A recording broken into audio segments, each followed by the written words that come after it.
প্রথমবারের মতো প্রধান বিরোধী দল হিসেবে এবারের সংসদ মাতাবে জামায়াতে ইসলামী। একই সাথে জোট শরিক জাতীয় নাগরিক পার্টিকেও দেখা যাবে শত অবস্থানে। এরই মধ্যে মঙ্গলবার গঠিত হতে যাচ্ছে নতুন মন্ত্রিসভা। দেশের ইতিহাসে দ্বিতীয়বারের মতো এবার ছায়া মন্ত্রিসভা গঠনের পথে জামায়াত এনসিপি জোট। সম্প্রতি ছায়া মন্ত্রিসভা গঠনের ঘোষণা দিয়েছে বাংলাদেশ জামায়াতে ইসলামী ও জাতীয় নাগরিক পার্টি।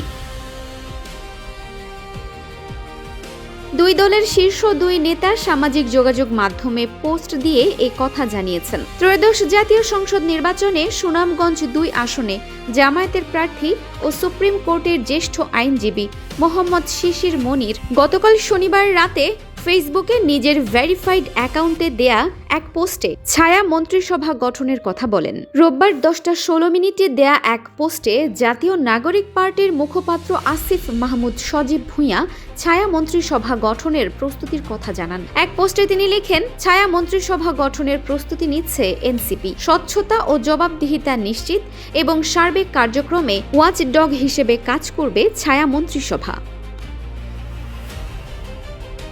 সংসদীয় গণতন্ত্রে ছায়া মন্ত্রিসভা হলেও বিরোধী দলের গঠিত একটি বিকল্প কাঠামো যা ক্ষমতাসীন সরকারের সমান্তরালে কাজ করে। এই মন্ত্রিসভার কাজ হল সরকারের কার্যক্রম পর্যবেক্ষণ, ভুল ত্রুটি ধরিয়ে দেয়া এবং বিকল্প নীতি প্রস্তাব করা। এছাড়া এটি সরকারকে নিয়মিত জবাবদিহির মধ্যে রাখে। এ ধরনের মন্ত্রিসভা সাধারণত যুক্তরাজ্য, কানাডা, অস্ট্রেলিয়া ও নিউজিল্যান্ডে দেখা যায়। বাংলাদেশের ইতিহাসে সবশেষ ২০০৯ সালে ছায়া মন্ত্রিসভা গঠন করে BNP.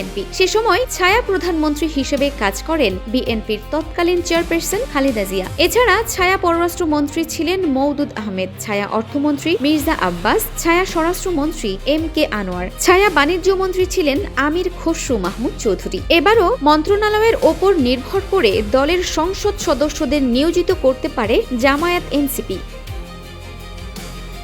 Arefin Farha, DSK TV।